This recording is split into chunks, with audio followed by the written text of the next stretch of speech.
कुळ माझे गेले हरपूनी श्रीरंगा वाचुनी अनुनीने किती वो शिकवाल मज वेळोवेळा मी तया गोवळारतलिये अष्टभोग भोगने माते नाही चाड भक्ती प्रेम गोड लगे माये किती वो शिकवाल मज वेळोवेळा मी तया गोवळारतलिये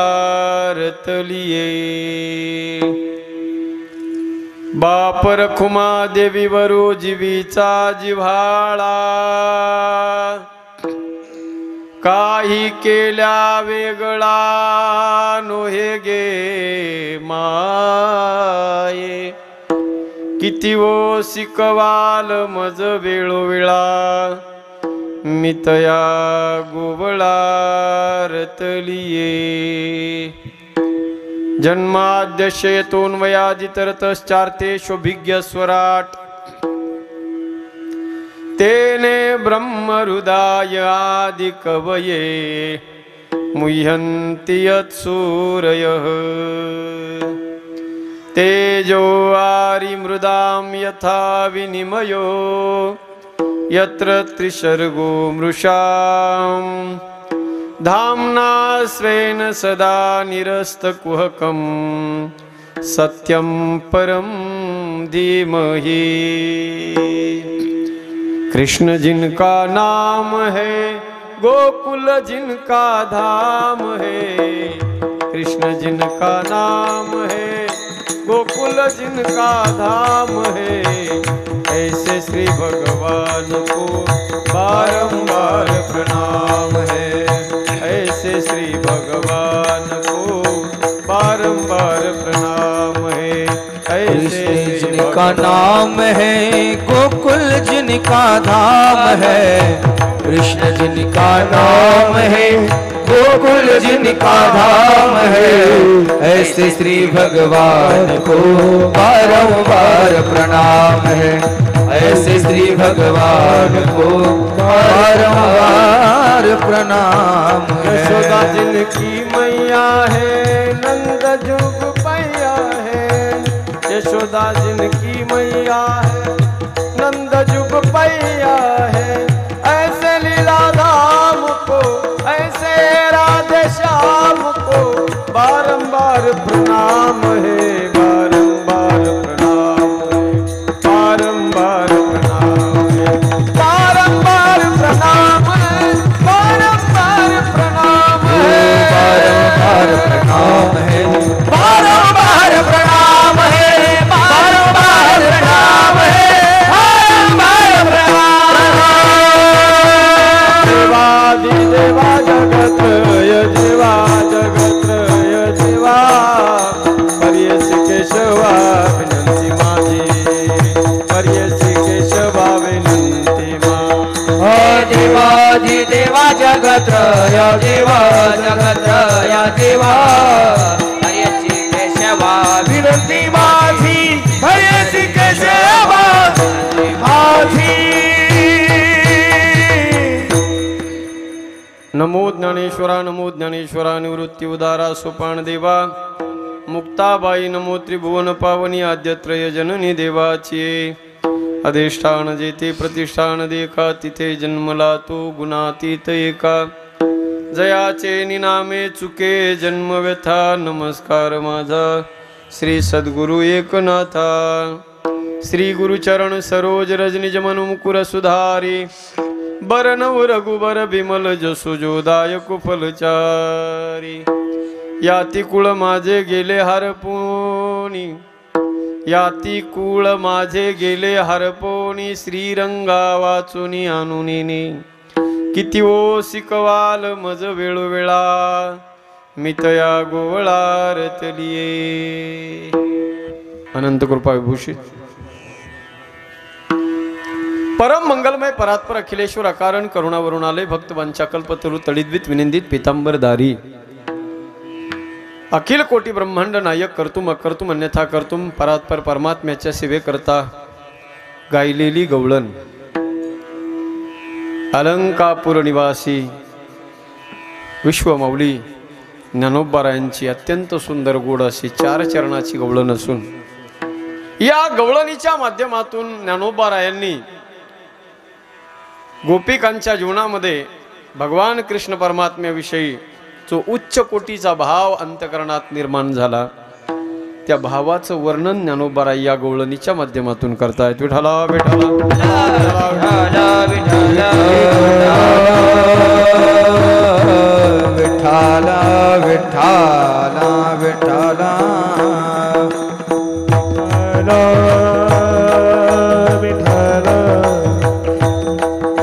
विठ्ठला विठ्ठला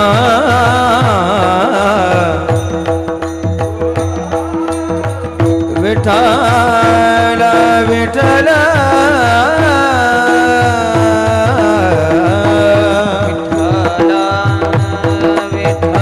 विठ्ठला विठ्ठला कुंडली गवरदे हरी विठ्ठल श्री ज्ञानदेव तुकाराम भगवान की जय. विठ्ठला विठ्ठला विठ्ठला विठ्ठला विठ्ठला विठ्ठला विठ्ठला विठ्ठला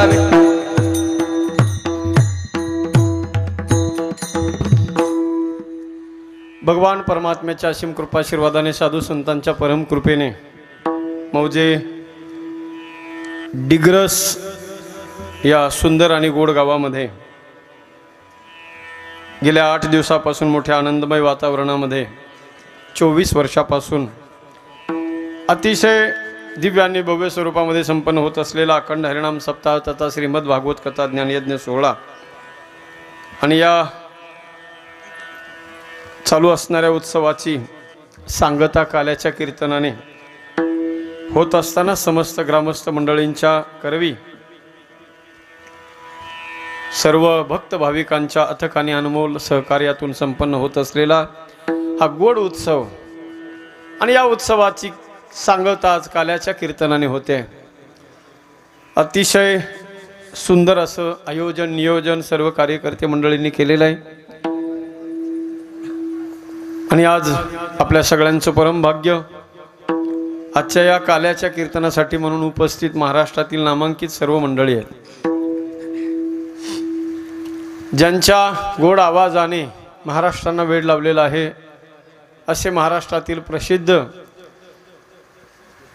कीर्तनकार युवा कीर्तनकाराच्या यादीमध्ये सध्या अग्रगण्य ज्यांचं नाव घेतलं जातं ज्यांची गोड चाल आत्ताच आपण ऐकली मंत्रमुग्ध करणारा आवाज हरिभक्तपरायण श्री किशोरजी महाराज दिवटे गुरुजी.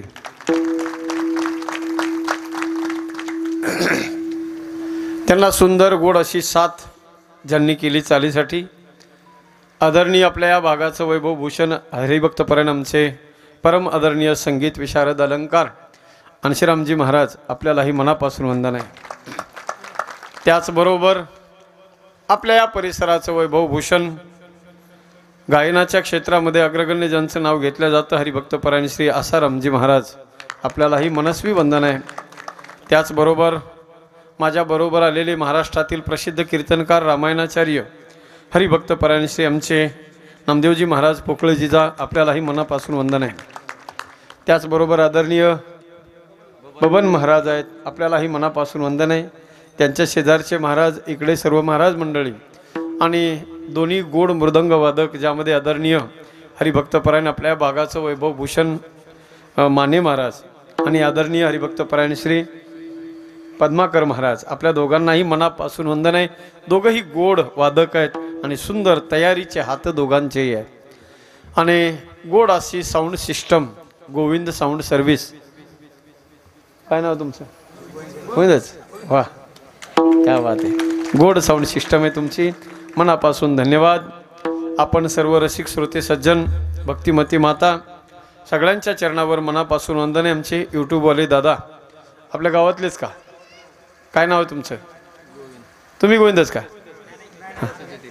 अच्छा अच्छा चॅनल तेच आहे गोविंदरावचं. वा, मग तर भारी काम आहे. साऊंड बी तुमचा, चॅनल आहे तुमचं, महाराज तुमचाच, तारणाक घेऊ.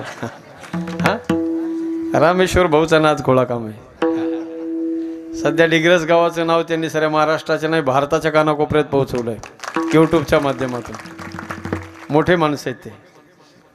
आमच्याकडे गाव लक्ष देतात काय माहिती आहे ना. जाहीर सांगितलं गावकरी देखत आता, नाही तर कंप्लेंटच डायरेक्ट. विठाला विठाला विठाला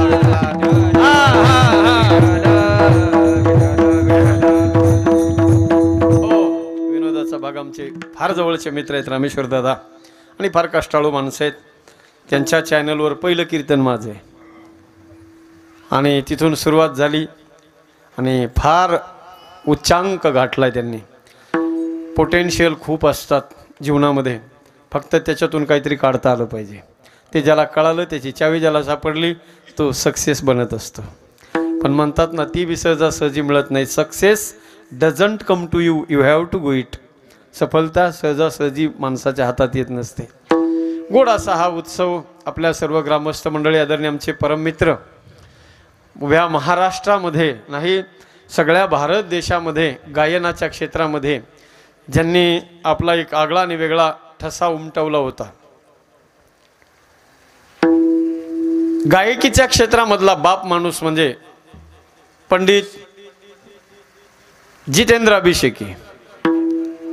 जितेंद्र अभिषेकी, कैवल्याच्या चांदण्याला भुकेला चकोर, हे गाणं ऐकलं असेल तुम्ही. आणि त्यांचे सुपुत्र सध्या जिवंत आहेत, ते शौनक अभिषेकी.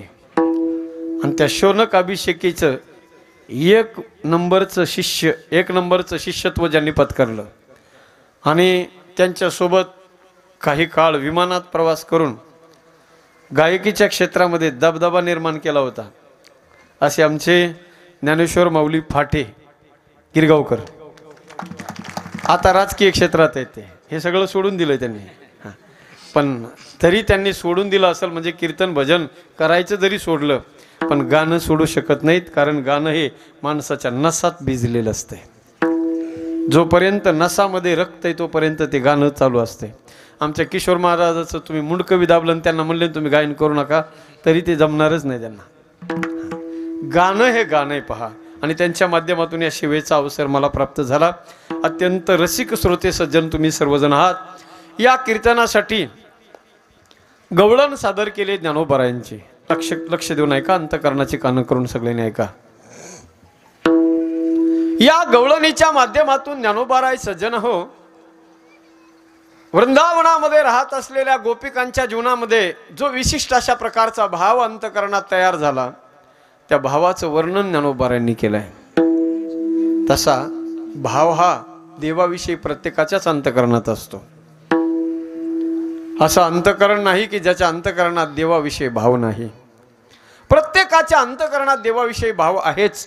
प्रत्येकाच्याच अंतकरणात म्हणतो मी. मग काहीच्या अंतकरणात अस्तित्वाचा भाव आहे आणि काहीच्या अंतकरणात नास्तित्वाचा भाव आहे. नास्तित्वाचा भाव ज्याच्या अंतकरणात आहे, सरळ त्याला व्यवहारामध्ये नास्तिक असा शब्द आहे. आणि अस्तित्वाचा भाव ज्याच्या अंतकरणात आहे त्याला आस्तिक असा शब्द आहे. नास्तिक कुणाला म्हणावं? देवाला मानत नाही, संताला मानत नाही, धर्माला मानत नाही, ग्रंथाला मानत नाही, पंथाला मानत नाही, शास्त्राला मानत नाही, तो नास्तिक. त्याला जर विचारलं या जगात देव आहे का, तो म्हणतो देव नाही. देव नाही असं म्हणणं हा सुद्धा एक प्रकारचा भाव आहे, तो त्याच्या अंतकरणात आहे.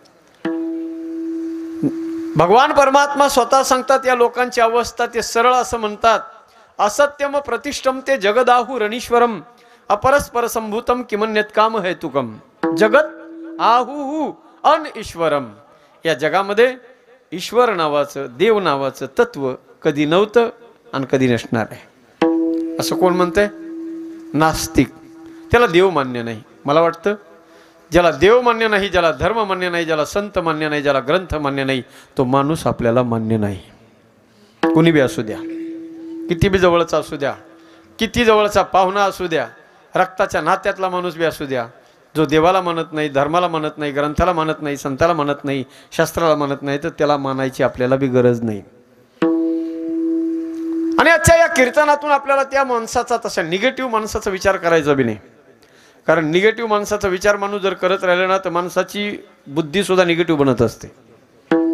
म्हणून नेहमी माणसाने बी पॉझिटिव्ह, कायम पॉझिटिव्ह असलं पाहिजे. ॲटिट्यूड माणसाचा कायम पॉझिटिव्ह असला पाहिजे, सक्रिय असावं माणसाने.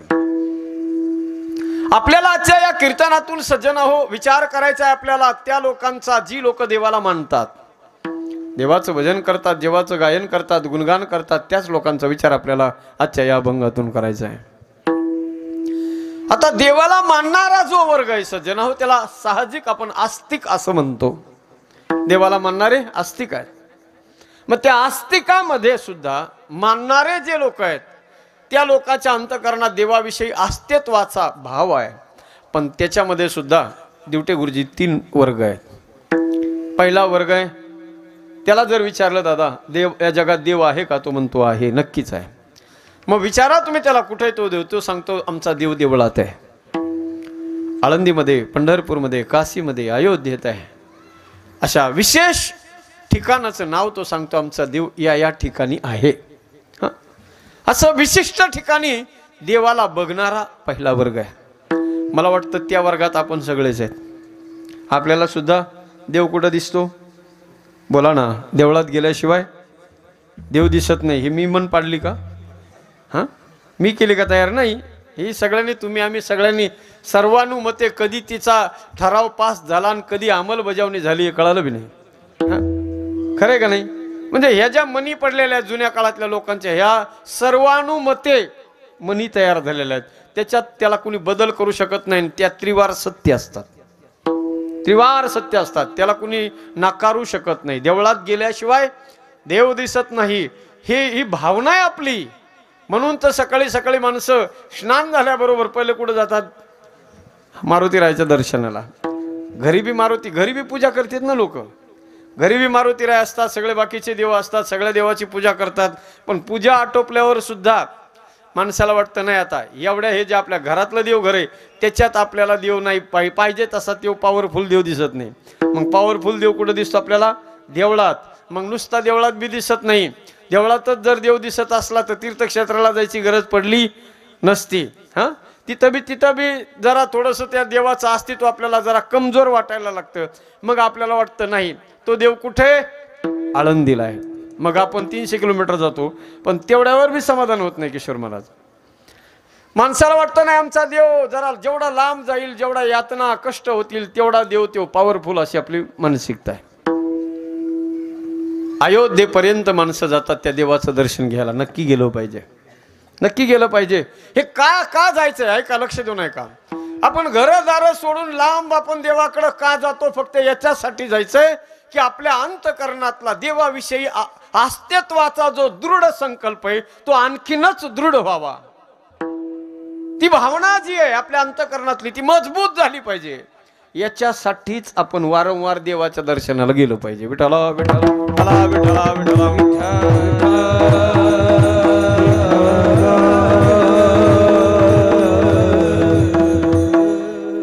शरीराचा एक खुराक आहे, मनाचा एक खुराक आहे. शरीराचा खुराक भाकरी आहे, त्या रोज खाव्या लागतात. भाकरी रोज खाल्ल्याशिवाय शरीर तंदुरुस्त नाही आणि रोज देवाचं दर्शन घेतल्याशिवाय मन तंदुरुस्त होत नाही. सज्जनो, रोज देवाचं दर्शन त्याच्यासाठी घ्यायचंय म्हणून नाही का? 1 नंबरचा पहिला वर्ग आहे देवळात देव मानणारा. पण त्याची थोडीशी निगेटिव्ह बाजू एकच आहे, कमजोर गोष्ट एकच आहे रमेश्वर भाऊ.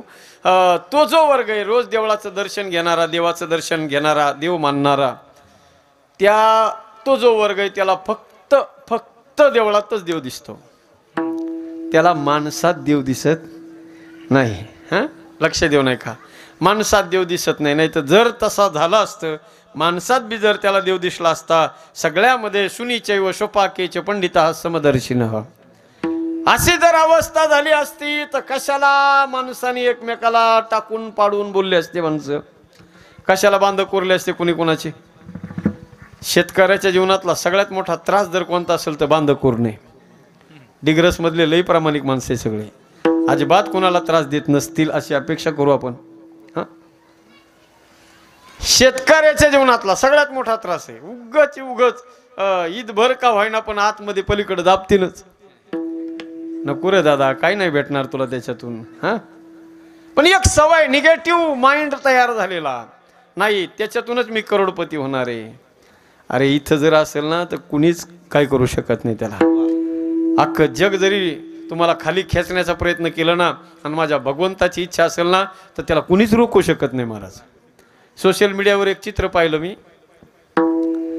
चित्र असं होतं बघा, एक माणूस झाडावर चढायला लागलाय आणि अर्ध्यात गेलाय तो, असा खोडातून वर गेलाय जरा बराचसा, फक्त त्याचे पाय खाली लोंब कळलेले आहेत. आता वर पाय उचलले की जाणारच आहे, पण तेवढ्यात लोकांनी त्याला वर चढू नये, वर जाऊ नये, त्याने उंची गाठू नये म्हणून किशोर महाराज हजारो लोक आले आणि त्याच्या पायाला धरले आणि टंगड्याला धरून लोंब कळाले, खाली ओढायले त्याला. जाऊ नको तू वर, हा वर जाऊ नये म्हणून त्याला खाली ओढू लागले सगळे लोक.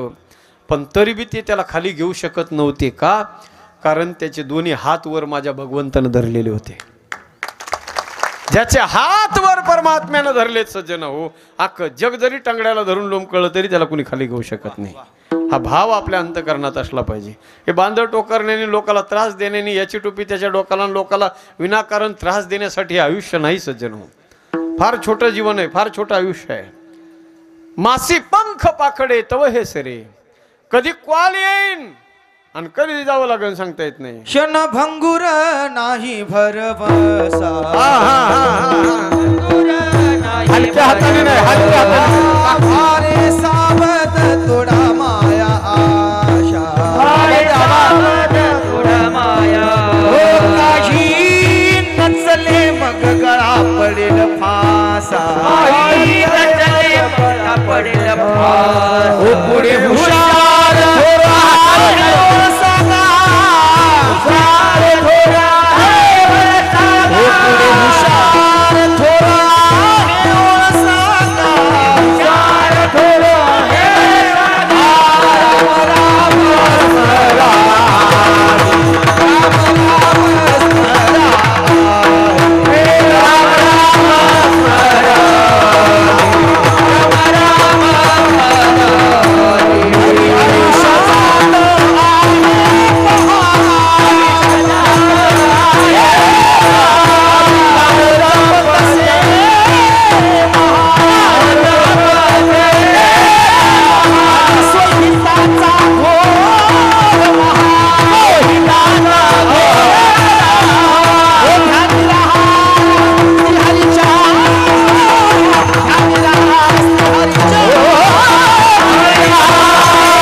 आयुष्य जात आहे पहा,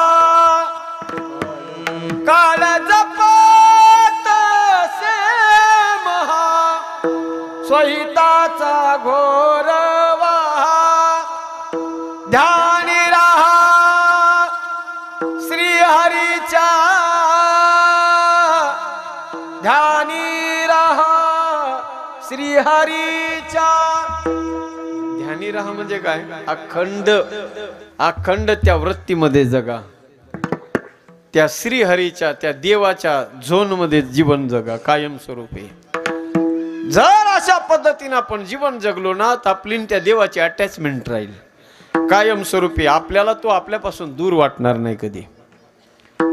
आपण त्याच्या जवळ आणि तो आपल्या जवळ आहे अशी अनुभूती कायम अंतकरणात राहते. विठ्ठला विठ्ठला विठ्ठला विठ्ठला विठ्ठला.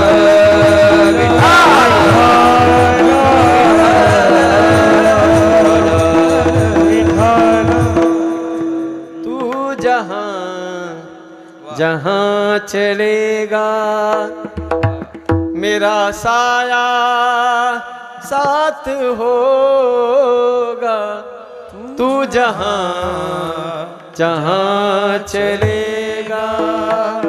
तू जिथं जिथं जाशील तिथं तिथं माझी सावली तुझ्या सोबत राहील. पण त्याच्यासाठी ती सावली, त्या माऊलीची सावली आपल्या मागं राहावा कायमस्वरूपी. याच्यासाठी आपल्याला त्या झोन मध्ये जगावं लागेल. कोणतंही काम करत असताना आपल्याला तो दिसला पाहिजे. फक्त देवळात नाही, फक्त देवळात नाही, परमार्थ जे करतच नाहीत ना, ऐका ऐका, सांगितल्या त्यालाच जातं जो ऐकून घेण्याच्या योग्यतेचा आहे. ज्याची ऐकायची सुद्धा नुसती लायकी बनली नाही त्याला, त्याच्यासाठी नाथ महाराज म्हणतात, अंधा पुढे दीपन खरासी चंदन. क्रोध विश्वासी बोध कैसा व्यर्थ आपली वाचा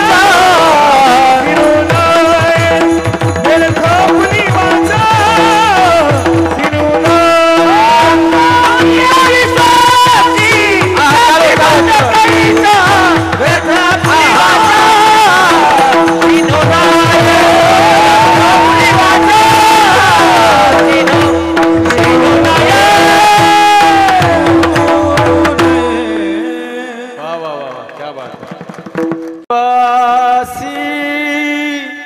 त्यासी बोध कैसा क्रोधी अविश्वासी त्यासी बोध कैसा व्यर्थ आपुली वाचा सिनवू नये. ज्याची ऐकून घेण्याची लायकीच बनली नाही ना त्याला सांगण्यात मजा नाही. पालत्या घागरीवर किती बी पाणी टाका काहीच फरक पडत नाही. हा, काही फायदा नाही सज्जना हो. तिथं रक्त आटवण्यात मजा नाही. देवालाच मानत नाही, धर्माला मानत नाहीत, देव कशालाच मानत नाहीत.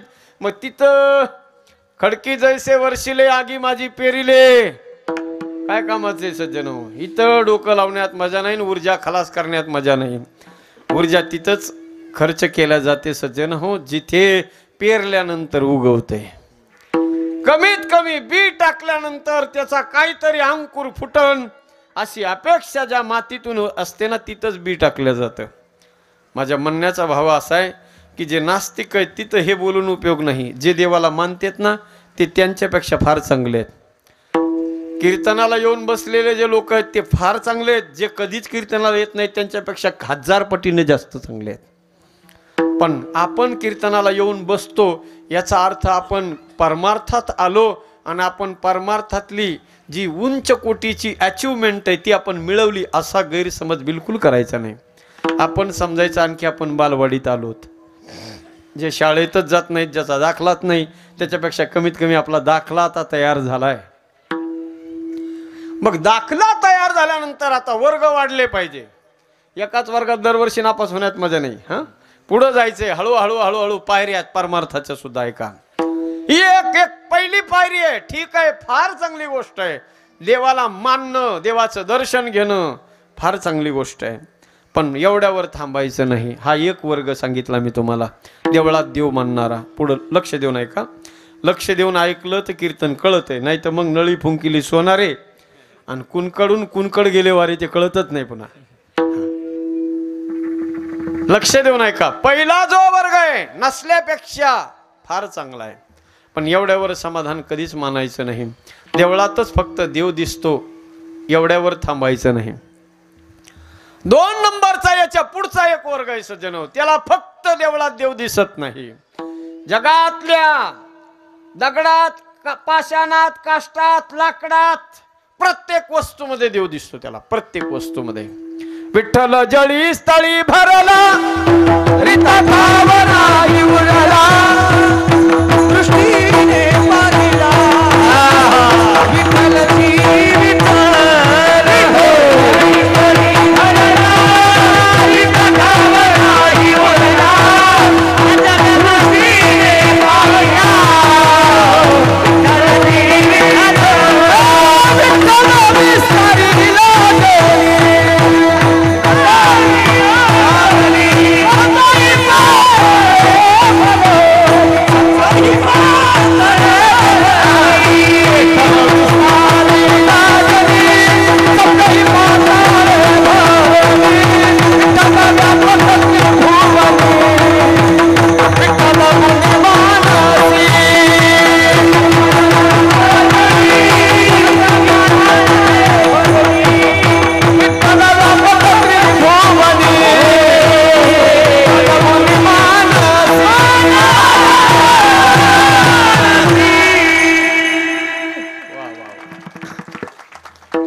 विस्तारी लाजनी. दगडात, पाषाणात, लाकडात, काष्टात, सगळ्या वस्तूमध्ये कोण दिसलं पाहिजे? घट घट में हे राम रमैया. सर्वा घटी राम. एक राम दशरथ का बेटा, एक राम घट घट में लेटा, एक राम का सभी पसारा, एक राम है सबसे न्यारा. राम कवन पूछहु प्रभु तो ही, कहिए बुझाई कृपा निधि मोही. तो परमात्मा जगातल्या प्रत्येक वस्तूत नाथ महाराजांना गाढवामध्ये तो दिसतोय. रामेश्वराचं पाणी काशीला घेऊन चाललेत नाथ महाराज.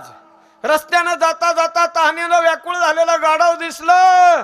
अंतकरणात दया निर्माण झाली. लागी दया कोमल चित्त संता. अंतकरण द्रवीभूत झालं. सज्जन हो नाथ महाराज गेले. ताड ताड ताड ताड त्या गाढवाच्या तोंड त्यांनी हाताने वर उचललं. कमंडल उचलं पाणी त्याच्या तोंडात टाकू लागले. बाकीचे साधू लोक होते, म्हणले अरे एकनाथ तो पागल हो गया है. जो पानी भगवान रामेश्वर पे चढ़ाना था वो पानी तो आज इसने गधे को पिला दिया. नाथ बाबांनी हात जोडले, माफ करा.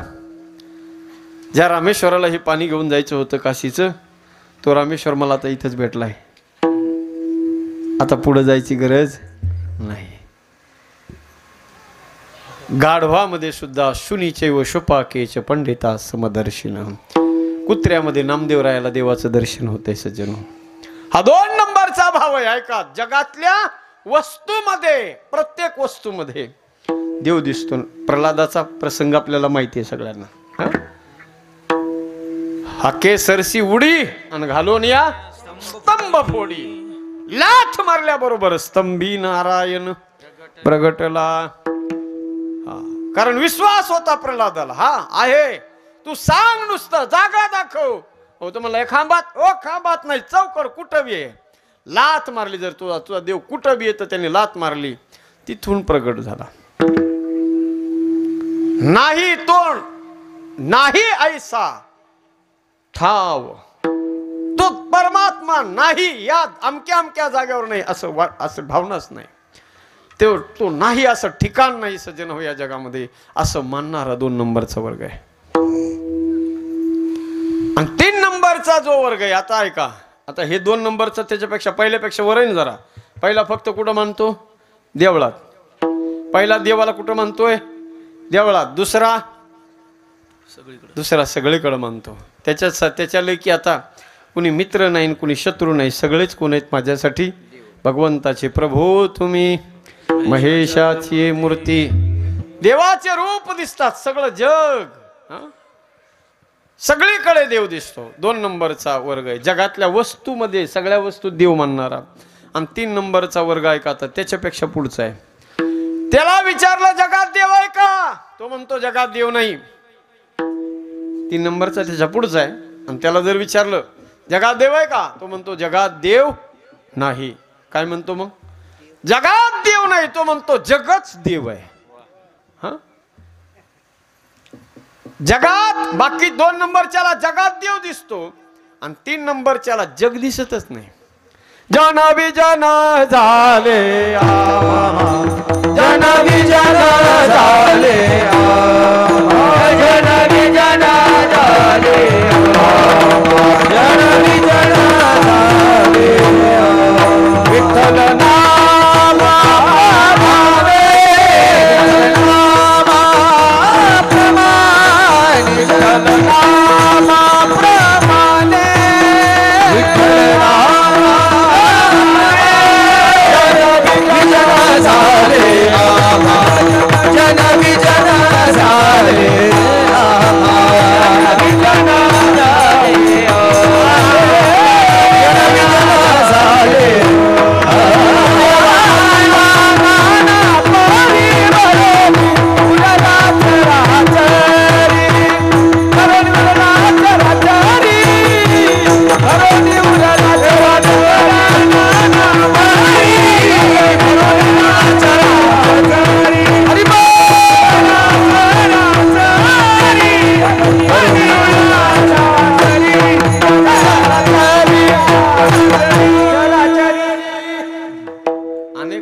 आहेत असे. विष्णुमय जग वैष्णवांचा धर्म, भेदाभेद भ्रम मंगळ. हरी सगळीकडे हरी व्यापक, सर्वत्र समाना. प्रेम ते प्रगट होई मै जाना. हरी व्यापक सर्वत्र समाना, प्रेम ते प्रगट होई मै जाना. ऐका ऐका, लक्ष द्या. 3 नंबरचा वर्ग तुम्हाला सांगतोय. त्याला जगात देव दिसत नाही, त्याला जगच देव दिसतो. जगातल्या वस्तू त्याला दिसत नाहीत. भिंतीकडे पाहिलं भिंत नाही, झाडाकडे पाहिलं झाड नाही, माईककडे पाहिलं माईक बी दिसत नाही. त्याला काय दिसतंय?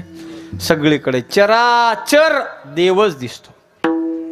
सगळीकडे त्याच्याशिवाय दुसरं काही दिसत नाही. नाथ महाराजांना विचारलं ना, ज्या वेळेला नाथ महाराजांना अनुग्रह झाला त्यावेळेला नाथ महाराज म्हणतात, अवघेची त्रैलोक्य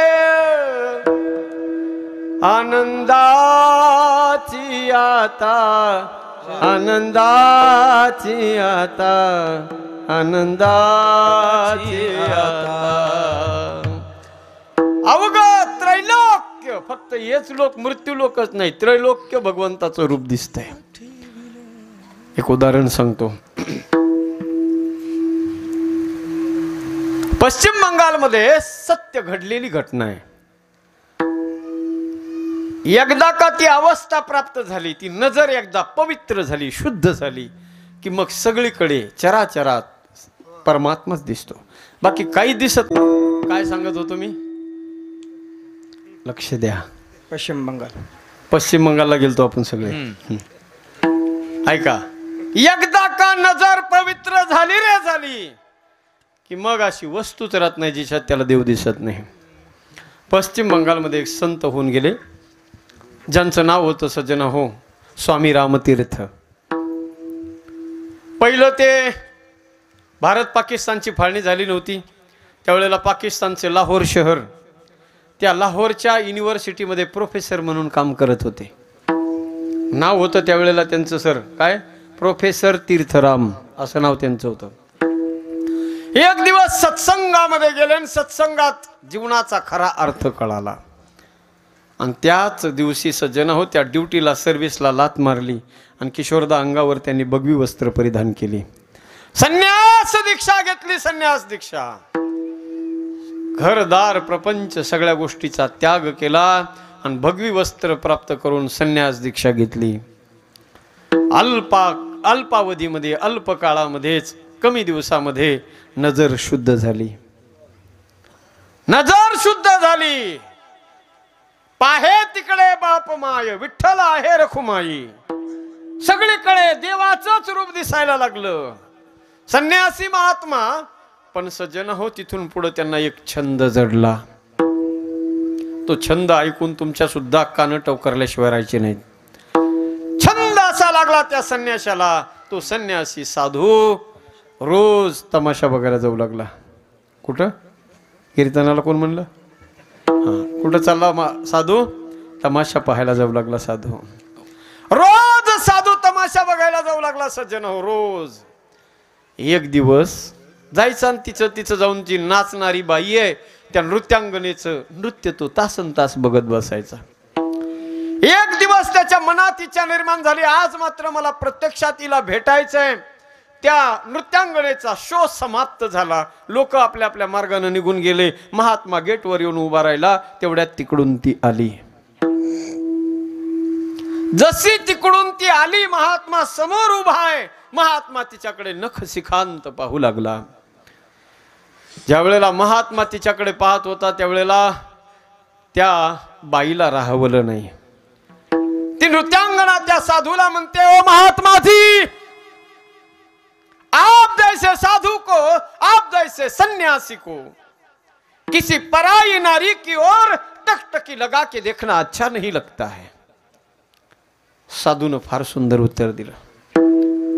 साधू त्या स्त्रीला म्हणतो कि हे नृत्यांगना, अरे ओ नारी, ना मुझे तुम्हारे इस सुंदर शरीर की जरूरत है, ना मुझे तुम्हारे खूबसूरत इस हुस्न की जरूरत है. मैं तो तुम्हारी ओर टकटकी लगा के इसीलिए तुम्हारे रूप को देख रहा हूं कि ये तुम्हारा इतना सुंदर रूप जिसने बनाया है वो बनाने वाला मेरा परमात्मा कितना सुंदर होगा। तुला ज्यानं बनवलंय तो माझा परमात्मा किती सुंदर असेल। तुझ में रब दिखता है यारा मैं क्या करूं। एका नृत्यांगनेमध्ये कोण दिसते बोला ना।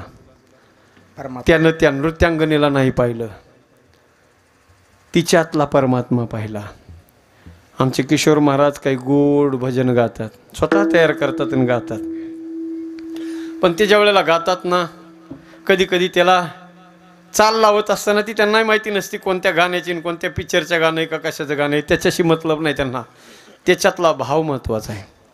गाण्यातला शब्दाचा भाव आणि त्या स्वराचा भाव हे दोन भाव एकत्रित करून त्याला ते सुंदर साज लावतात, शृंगार लावतात। आणि काही काही लोक मग त्यांना म्हणतात महाराज तर पिक्चरचे गाणेच म्हणते त्याच्यामध्ये, त्यांना कुठं माहिती हे कशाचं आहे नेमकं। आता बघणाऱ्या बाहेरचे लोक काय पाहतात आमका आमकं गाणं आहे आणि त्या आमक्या आमक्या गाण्याची चाल महाराजांनी लावली।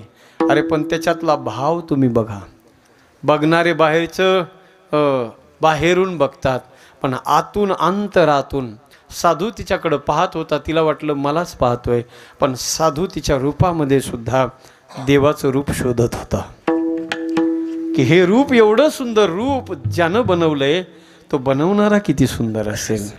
नाम तुम्हारा तारनहारा, तारनहारा, नाम तुम्हारा तारनहारा, तुम्हारा तारनहारा, तेरा दर्शन होगा, तेरा दर्शन होगा, अब तेरा दर्शन होगा, अब तेरा दर्शन होगा।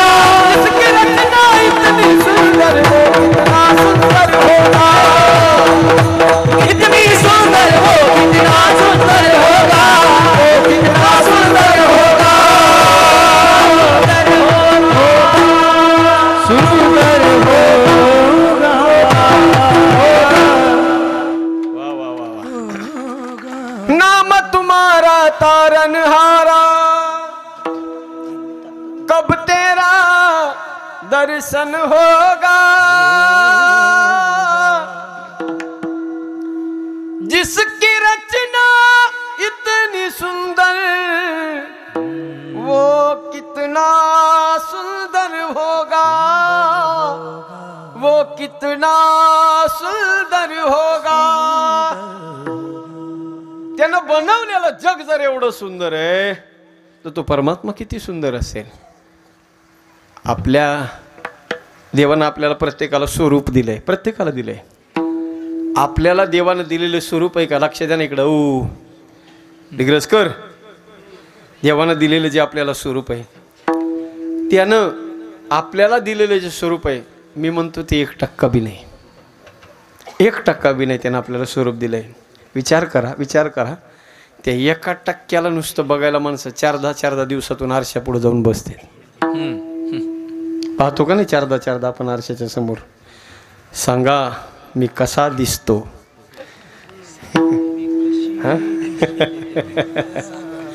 आरशाच्या पुढे आपल्या रूपाला पाहायला आपण जातो। मायबाप, या जगामध्ये भगवंताची रचना जर पाहिली ना तर चांगल्या लोकांचे डोके बंद पडतील।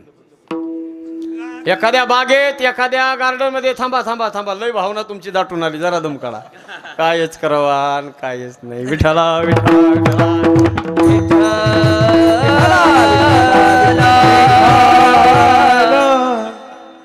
ही नशा आहे नशा। गाणं ही एक नशा आहे आणि ही दिवसा चढती।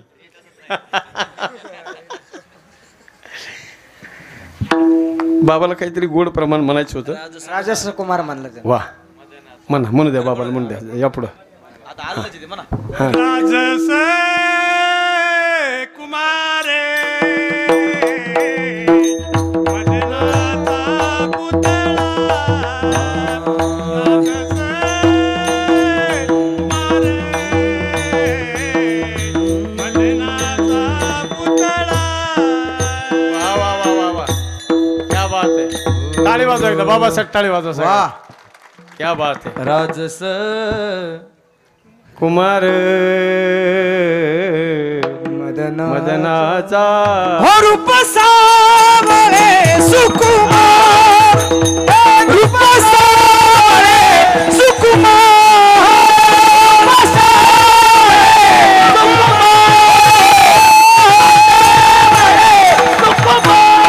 हो कानी कुंडल मकिरा कार कानी कुंडल मकिरा कार रूप सावळे सुकुमार रूप सावळे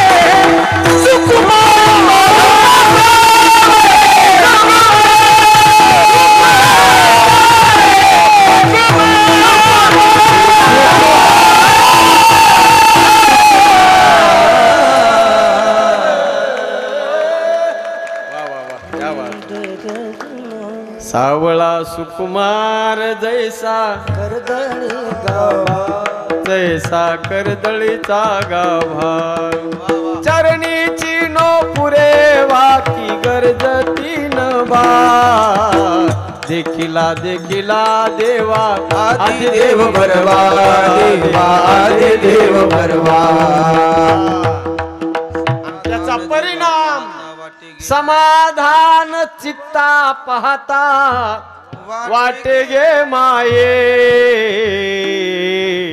ऐका ना एकदा त्याला पाहिलं ना तर मग समाधान चित्ताला समाधान लागते मनाला वेळ लागते पाहिली या वेळ लावी पैसे जीवी जडोनी ऐका अशी अवस्था होती बरं का मग कधी एकदा ती 3 नंबरचा भाव झाला की अशी अवस्था होती आणि ऐका लक्ष देऊन अशीच अवस्था त्याला पाहिल्याशिवाय पुन्हा करमतच नाही पुन्हा एकदा बघण्यात समाधान वाटत नाही वृंदावनला जर तुम्ही कधी गेला असाल तर वृंदावनला गेल्यावर सज्जनव भगवान बाके बिहारीजींचं दर्शन घेतलं ना आणि मंदिरातून बाहेर बाजूला आलो आपण की पुन्हा असं वाटतं आणखी जावं का काय हा माग जसं कन्या सासुऱ्यासी जाय मागे परतोनी पाहे मागे परतोनी पाहे तैसे झाले माझ्या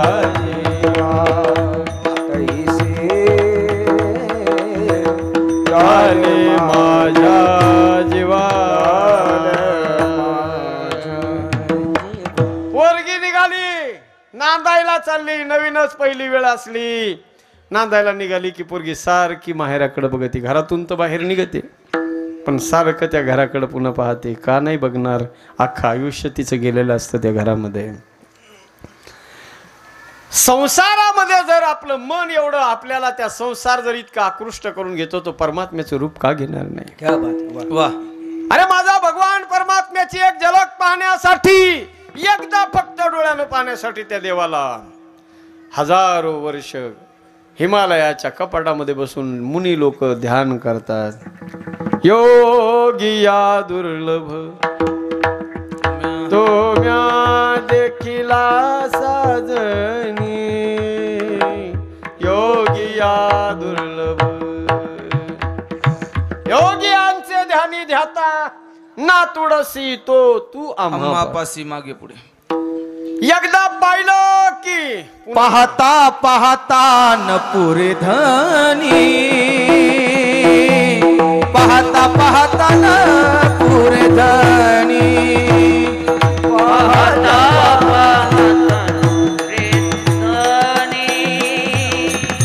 पाहता न पुरे पाहता पाहता मन न पुरे धनी पाहता पाहता मन न पुरे धनी पाहता पाहता मन न पुरे धनी पाहता पाहता मन न पुरे योगिया दुर्लभ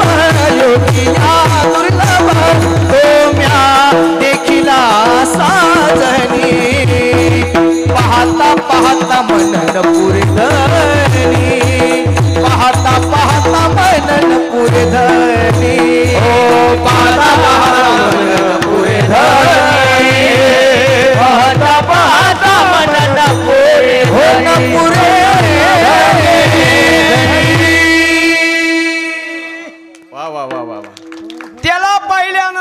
पुन्हा काहीच बघा वाटत नाही बघा. आणि ह्या अवस्थेला ऐका लक्ष देऊन, वृंदावनातल्या गवळणी त्या अवस्थेला प्राप्त झाल्या होत्या पहा. त्याला पाहिल्याशिवाय त्याला करमत नव्हतं. एक क्षणभर सुद्धा त्या त्याच्याशिवाय राहू शकत नव्हत्या. मग आता तुम्ही म्हणाल महाराज, जर त्या देवाला पाहिल्याशिवाय एक क्षणभर बी त्यांना करमत नव्हतं तर त्या गवळणी काही कामधंदे करीत नव्हत्या का? कामधंद्या करत नव्हत्या असं नाही सज्जन, होत्या कामधंदे करत होत्या. काय कामं होती त्यांच्याकडं ऐका ना. गवळणी रोज पहाटे उठायच्या. किती वाजता? पहाटे 8 उठायच्या पहाटे 8:30 वाजता. त्या आताच्या गवळणी 8:30ला उठतात. त्या गवळणी ब्रह्ममुहूर्तावर उठत होत्या, पहाटेच उठायच्या. आणि उठल्यावर असे सिंक्यावरचे गाडगे खाली घ्यायचे, डेऱ्यात टाकायचे, त्याच्यात रवी टाकायची आणि त्याचं मंथन करायचं. प्रातकाळी प्रहरारती उठल्या गवळणी बाळा, हो घुसळ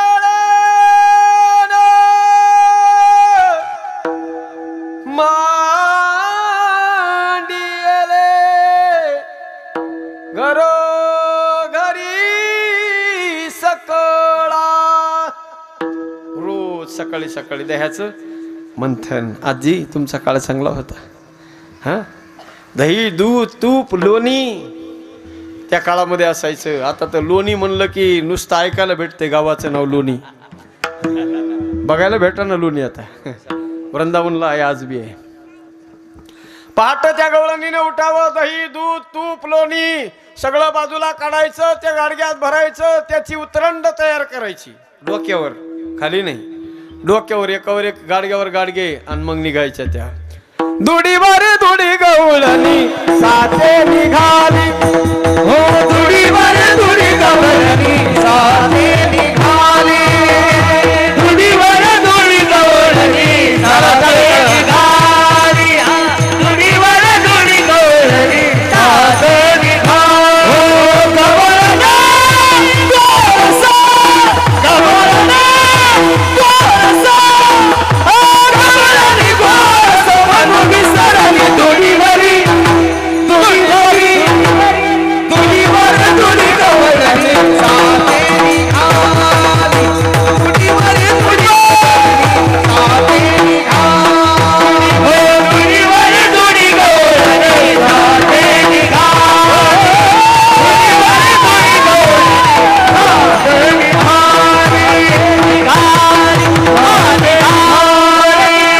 साथे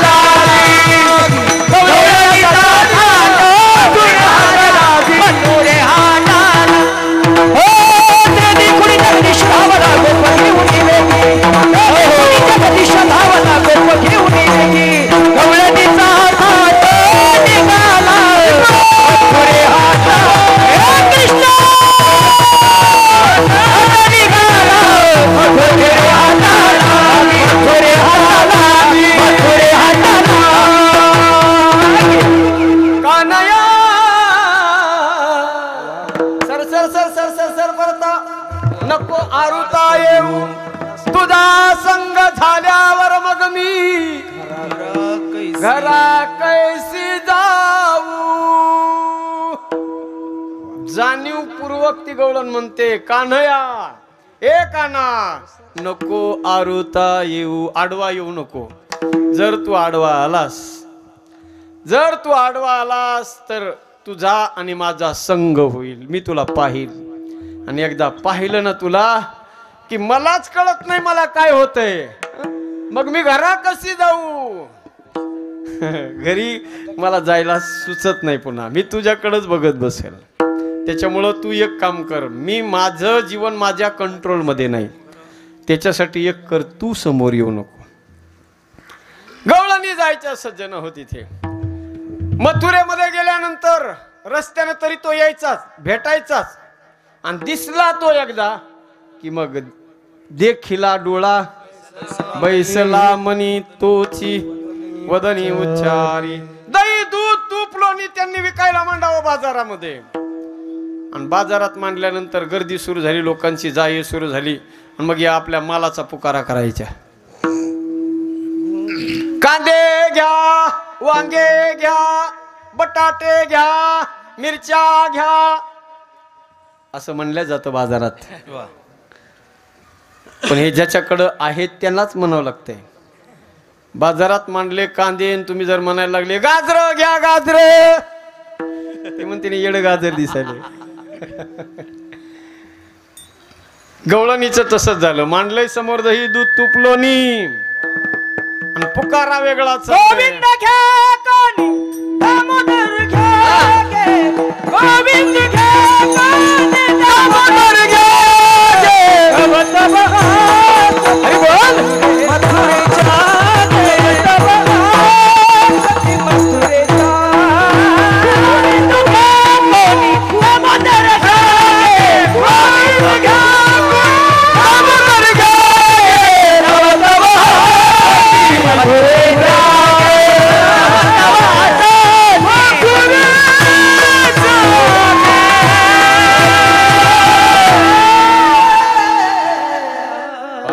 क्या बात है, टाळी वाजवा एकदा जोरदार. गोविंद घ्या कोणी दामोदर घ्या गे. तव तव हासती मथुरे गे. तव तव हासती मथुरे गे. गोविंद घ्या कोणी दामोदर घ्या. गोविंद घ्या, दामोदर घ्या, केशव घ्या, माधव घ्या. दिवसभर बसली बाई, दुकान मांडून दिवसभर बसली. एक बी गिराईक त्याच्या दुकानावर आलं नाही. कसं येणू, माल वेगळा मांडलाय आणि पुकारा दुसऱ्या नावाचा चालू आहे. लोक तिच्याकडे आले नाही. बाजार मोडला. पुन्हा तिनं आपलं सामान सगळं डोक्यावर घेतलं, निघाली घराकडं. तर घराकडं चालल्यावर नीट घराचाच रस्त्याने जावं ना. सेलूवरून निघाली डिग्रसकड. डिग्रसच्या रस्त्याने यावं ना. तिकडं चालली त्या पात्रीच्या रोडनी. कोणचं गाव? बरं.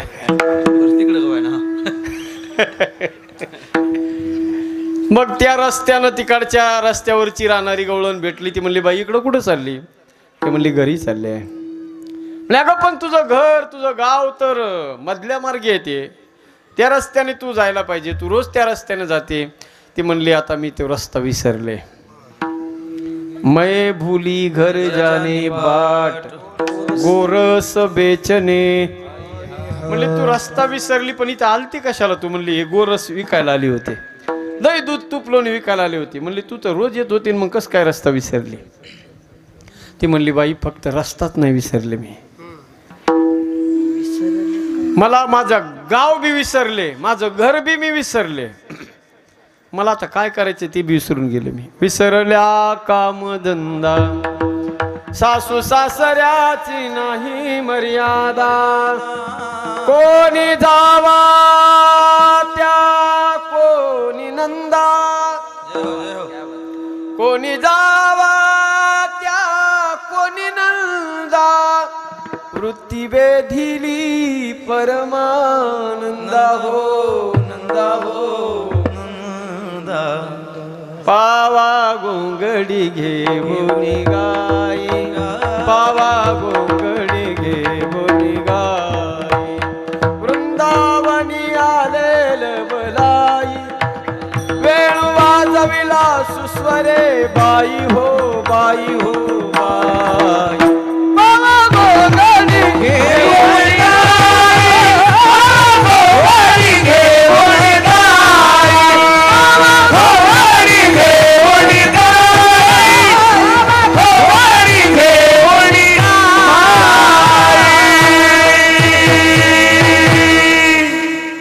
तो रस्त्यामध्ये आला, त्याच्या ओठावर पावा होता, बासरी होती, खांद्यावर त्याच्या घोंगडी होती आणि गायी त्याच्या सोबत होत्या. त्याला पाहिलं आणि तेव्हापासून माझं मन माझं नाही राहिलं. तेव्हापासूनच मला आठवतंय, चांगलं मला आठवतंय. आधी मी चांगली होते, आधी नीट नाटक रोज दररोज. त्याच्या आधी मी रोज याच गावाला मार्केटला येत होते आणि रोज इथूनच मी घरी जात होते. पण त्याला पाहिलं आणि त्याला पाहिल्यापासून माझं मन माझं नाही राहिलं. त्यानं मला एकदा मागून पाहिलं. काय? माझं मन त्यानं मला मागून पाहिलं, पण मी त्याला नाही दिलं म्हणून त्यानं चोरून घेतलं. तो मागतोय, तो आधी मागतो. मय्येव मन आधत्स्व मयी बुद्धिम निवेशय. आधी त्यानं मन मागितलं, हा? मी मन दिलं नाही त्याला, म्हणून त्यानं काय केलं? चित्त चोरियले नंदाच्या नंदने, नंदाच्या नंदने. हरीने माझे हरिले. आणि त्यानं ते चित्त माझं चोरून घेतल्यामुळं आता माझी अशी अवस्था झाली. मला काय करावं काही सुचत नाही. मी सगळंच विसरून गेले. मेन चित्तातला, शरीरातला जो मेन पार्ट आहे तो चित्त आहे सज्जनो. ऐका ऐका, कीर्तनात सुद्धा जर माणसाचं चित्त नसलं तर किती बी वेळ कीर्तन चाललं, किती गोड कीर्तन सुरू असलं, चित्त जर नसलं कीर्तनात, माणूस बसून उपयोग नाही कीर्तनात. चित्त नाही रामी तरी ते वेळ, चित्त नाही रामी तरी ते वेळ, चित्त नाही रामी तरी ते वेळ.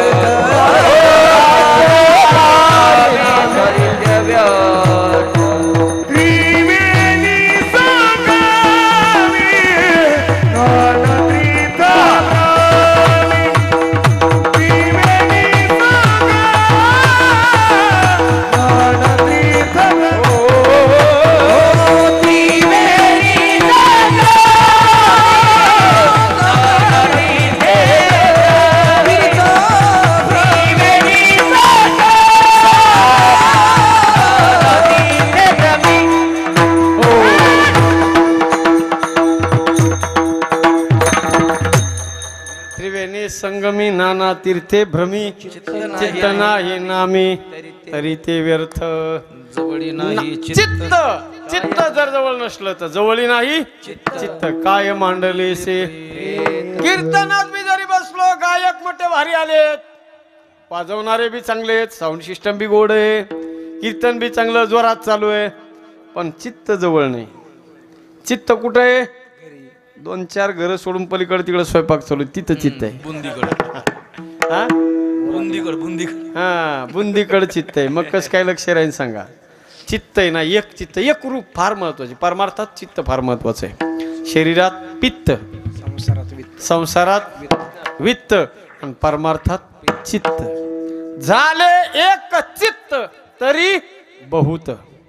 एवढ्यासाठी नका करू वाता हात गा. किती एकरूप झालं पाहिजे चित्त. एक उदाहरण सांगतो तुम्हाला. उदाहरण सांगितले का माणसाला पटकन कळत है ना. एवढं एकरूप चित्त झालं पाहिजे, एवढं एकरूप चित्त झालं पाहिजे की त्या चित्ताला त्याच्याशिवाय दुसरं काहीच दिसू नये. त्याच्याशिवाय दुसरं काहीच दिसू नये. दिवटे गुरुजी फार गोड आहे, फार गोड उदाहरण आहे का.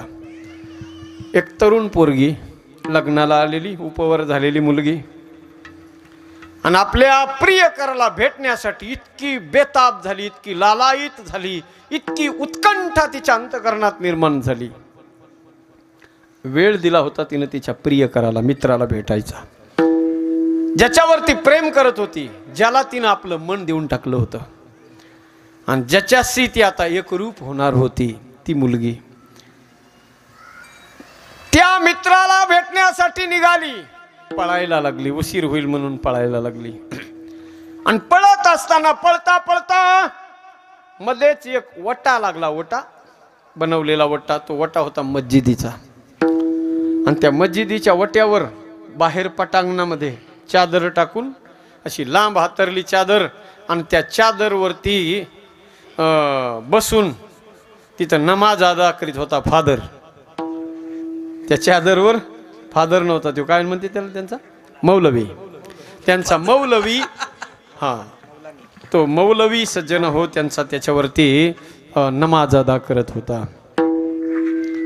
ती मुलगी एवढी बेताब झालेली होती, ती धावत आली, जशी पळत आली तशी सज्जन हो पायामध्ये तिच्या सँडल आहेत आणि तशीच पळू लागली ती. तिने लगेच ती समोर वटा लागल्याबरोबर वट्यावर उडी मारली आणि वट्यावरून उडी मारून त्या मौलवीच्या चादरवर पाय दिले तिनं, तसेच पायातल्या बुटासहित, आणि तशीच ती पोरगी पुढे पळाली. मौलवीनं पाहिलं तिला, याची तळपायाची आग मस्तकाला गेली. बेतमीज लड़की, दिखाई नहीं दिया, आने दो उसे, बाद में बताता हूं. थोड्या वेळानं सज्जन होती पोरगी आपल्या प्रियतमाला भेटून पुन्हा माघारी आली. त्याच वाटानं माघारी आली, पण आता मात्र थोडी साईडनी जाऊ लागली. तेवढ्यात याची तळपायाची आग मस्तकाला गेलेली होती मौलवीची. मौलवी गरम झाला, रागावला. मौलवी तिला म्हणू लागला, ए बदतमीज लड़की, तुम्हें कोई तमीज नाम की चीज है या नहीं? तुला अक्कल आहे का काही? तुला दिसलं नाही मी इथं काय करत होतो? अरे मैं इथे नमाज अदा करत होतो. मैं यहाँ मेरे खुदा को, मेरे अल्लाह को याद कर रहा था, और तू मेरे चादर पर पैर धर करके भाग रही थी. तुला दिसली नाही माझी चादर? एवढी मोठी मस्जिद तुला दिसली नाही? मी नमाज अदा करतो, एवढं पवित्र काम करत होतो, प्रार्थना करत होतो, माझ्या देवाची आठवत होतो मी त्या माझ्या खुदाला, आणि तू चादरवर पाय देऊन गेलीस. लाज आहे का तुला काही? त्या पोरीनं हात जोडले मौलवीला आणि सांगितलं, माफ करा मौलवी साहब, मला लहान तोंडी मोठा घास घ्यायचा नाही, पण मला वाटतं म्हणे तुम्ही नमाज अदा केलीच नाही.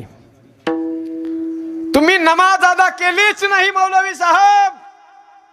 अहो तुम्ही जर नमाज अदा करत असतात, तुमच्या ईश्वराची प्रार्थना करत असतात, तर प्रार्थनेचा अर्थ असा होतो की त्या देवाशिवाय आपल्याला दुसरं काही दिसू नये. आणि ज्या अर्थी तुम्हाला मी इथून पळत असताना माझ्या पायातले बूट पाहिले तुम्ही, मी तुमच्या चादरवर पाय देऊन पळते, हे ज्या अर्थी तुम्हाला दिसलं, त्या अर्थी तुम्ही नमाज अदा केलीच नाही. अहो मौलवी साहेब, एका हाडामासाच्या प्रियकराला भेटण्यासाठी जर माझं मन एवढं एकरूप झालं होतं, मी पळत असताना, माफ करा, मी जाणीवपूर्वक तुमच्या या मस्जिदीवर चढले नाही. मी पळत असताना मला फक्त माझा प्रियतम दिसत होता, तुमची मस्जिद बी दिसली नाही आणि मला तुमची चादर बी दिसली नाही, मला दिसत होता फक्त माझा प्रियकर. अहो माझ्या या हाडामासाच्या प्रियतमाला भेटण्यासाठी जर माझं मन एवढं एकरूप झालं, तर तुम्ही तर तुमच्या देवाला आठवत होता. तुमचं मन किती एकरूप व्हायला पाहिजे होतं. मन एकरूप झाल्याशिवाय देव भेटत नाही सज्जनो. गवळणी म्हणतात, आता ते मनच माझं राहिलं नाही. त्यानं मन आपलंस करून टाकलंय आणि त्याचा परिणाम गावाचा रस्ता विसरले. एवढंच नाही, काय काय विसरले, मी कोण आहे हे सुद्धा मी विसरले. उलट ती म्हणते, मला सांगा ना कुणीतरी मी कोण आहे. मी कवनाचे मज सांगा कोणी, वराड आलिया वराडीनी. मी कोण आहे हे बी मला कळत नाही. ती दुसरी बाई, त्या रस्ता दाखवणारी, हाताला धरून रस्त्यावर आणून उभा करणारी बाई तिला विचारू लागली, बाई तुझं कुळ कोणतं, तुझं गोत्र कोणतं? कळालं मला तू वृंदावनाची आहेस, पण राहते कुणाची, तू कुणाची सून आहेस नेमकी? मी तुला तुझ्या घरी नेऊन घालते, पण मला तू सांग तू कोणाची आहेस? ती म्हणली, मी काहीच सांगूच शकत नाही. माझी जात कोणती आहे, माझं कुळ कोणतं आहे, मला काहीच ध्यानात नाही. गेले हार पोनी, याची कोळ माझे गेले हार पोनी, याची कोळ माझे हार पोनी, याची कोळ माझे गेले हार पोनी. श्रीरंगा वाचनी अनुने, श्रीरंगा वाचनी अनुने, या ईश्वर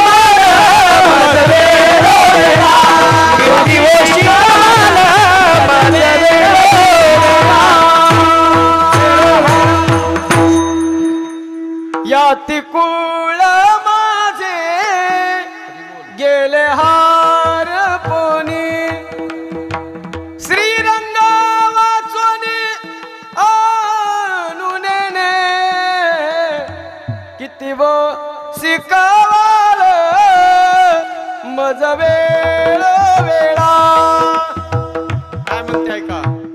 आता त्याच्याशी एवढी एकरूप झाले, मला माझी जात कोणती ती बी ध्यानात नाही राहिलं.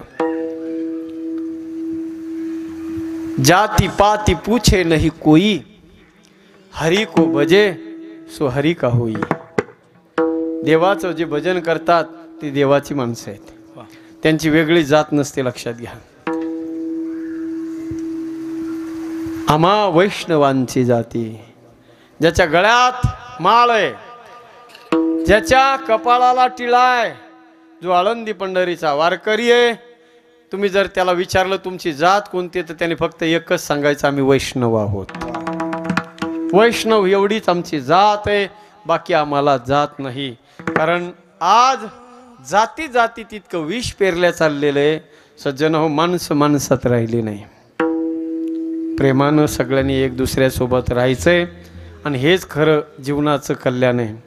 राजकीय लोक आपल्या वैयक्तिक स्वार्थासाठी आपल्या सामान्य लोकांना बळीचा बकरा बनवत आहेत. त्यांचे बकरे बनू नका, विनाकारण आपल्या माना त्यांच्या तावडीत देऊ नका. सगळ्यासोबत वसुधैव कुटुंबकम या न्यायाप्रमाणे ज्ञानोबाराय तुकोबारायचे विचार समर्थपणे पुढे नेण्याचं काम तुम्ही आम्ही सगळ्यांनी केलं पाहिजे. सज्जन, एका छत्राखाली एवढाच एक धर्म मंडप आहे सज्जना हो, ज्या धर्म मंडपाच्या सावली खाली सगळ्या जातीचे, सगळ्या धर्माचे, सगळ्या पक्षाचे सगळे लोक एका दिलाने एका मनाने येऊ शकतात आणि भगवंताचं गुणगान गाऊ शकतात. एकच मंडप आहे, तो मंडप म्हणजे भगवंताचा हरिकीर्तनाचा मंडप आहे. आणि विचार अखंड आपल्या अंतकरणामध्ये राहिले पाहिजे. सज्जनो, प्रत्येकाचं कल्याण, असं बी नाही नुसता स्वार्थच बघायचा आणि दुसऱ्याचं मग आपल्याच पत्रावळीवर भात वाढायचा आणि दुसऱ्याची कोरडी ठेवायची, तसं बी नको. सगळ्यांनी एकमेकाचा विचार केला पाहिजे, ही माझ्या संतांची शिकवण आहे. विठ्ठला विठ्ठला विठ्ठला विठ्ठला विठ्ठला.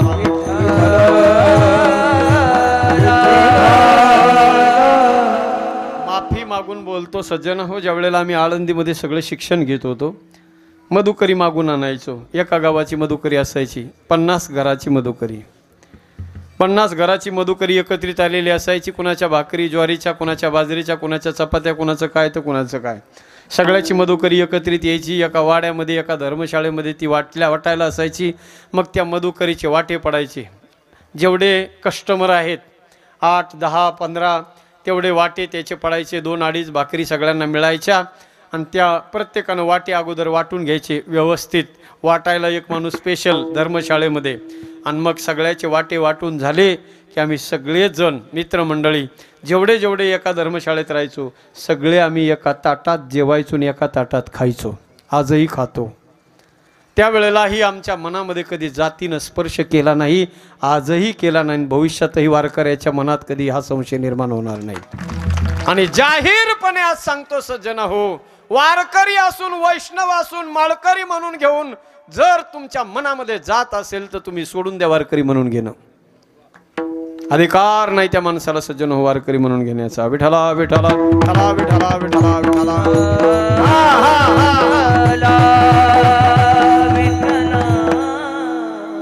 भगवंताचं गुणगान करत करत करत करत देवाशी एकरूप झालेली ती गवळण, ती गोपिका, ती म्हणते आता मला जात माहिती नाही, कुळ माहिती नाही, या ती कुळ माझे गेले हरपुनी, श्रीरंगा वाचुनी अनुनेने. त्यावेळेला ती बाई दुसरी जी होती ना, ती तिला म्हणू लागली, बाई अगं असं वागणं चांगलं नाही, असं वागणं चांगलं नाही. जात विसरून जायचं, घर विसरून जायचं. अरे आपल्या कुळासोबत, आपल्या घराच्या लोकांसोबत आपण एकरूपतेनं राहिलं पाहिजे. त्यावेळेला ती सांगू लागली, मला काही शिकू नका, किती हो शिकवाल मज मिळविळा, मी तया गोवळा रतलिये. आता मी त्याच्याशी एकरूप झाले, आता त्याच्याशिवाय मला दुसरं काही दिसत नाही. तुम्ही किती बी सांगा आणि काही बी सांगा, जोपर्यंत तो माझा स्वीकार करत नाही तोपर्यंत माघार नाही. आता माघार नाही. घर रिगी झाले पट्टराणी बळे, वरिले सावळे परब्रह्म. ऐका गवळणीचं प्रेम एकतर्फी आहे बरं का, एकतर्फी प्रेम आहे. ती काय म्हणते, घर रिगी झाले पट्टराणी बळे, बळच घर रिगी आपल्याकडच्या मायमावल्या कधी कधी शिव्या देतात मराठवाड्यातल्या, घर निघी. घर निघी नाही शब्द तो, ऐका ऐका शब्द काय, घर रिघी. हा, घर रिघी. आता शिवीमध्ये सुधारणा करून घ्या कीर्तन झाल्यावर. शब्द घर निघी नाही तो, काय घर रिघी. घर रिघी जाणं म्हणजे काय, त्या माणसाची इच्छा नसताना बळच त्याच्या घरात घुसणं, त्याचं नाव आहे घर रिघी जाणं. ती गवळण म्हणते मी बळच त्या देवाच्या घरात घुसले. हा, घर रिघी झाले. बरं, बळच तर घुसली तर घुसली, मग बळत घुसलेली ती डायरेक्ट मालकीन होते का, नाही. पण धी काय म्हणते बघा, पट्ट राणी बळे. नुसती राणी नाही, साधी राणी नाही, पट्ट राणी, मेन मालकीन झाली म्हणे त्या घरातली. घर रिगी झाले, पट्ट राणी बळे. आणि आता वरिले सावळे परब्रह्म. किती सांगा तुम्ही मला, आता घरच्या पतीबद्दल, जातीबद्दल, कुळाबद्दल, धर्माबद्दल काही बी सांगा, ऐकत नसते म्हणली मी. आता मी ऐकत नसते. आता एकदा निघाले ना, बैठा हूं दर पे तेरे कुछ करके उठूंगा, या बस नहीं हो जाऊं या मर के उठूंगा. येथून यान उठवू माथा आणि मरणा वाचोनी सर्वथा. आता माघार नसते घेत म्हणे मी, आता माघार घेत नसते.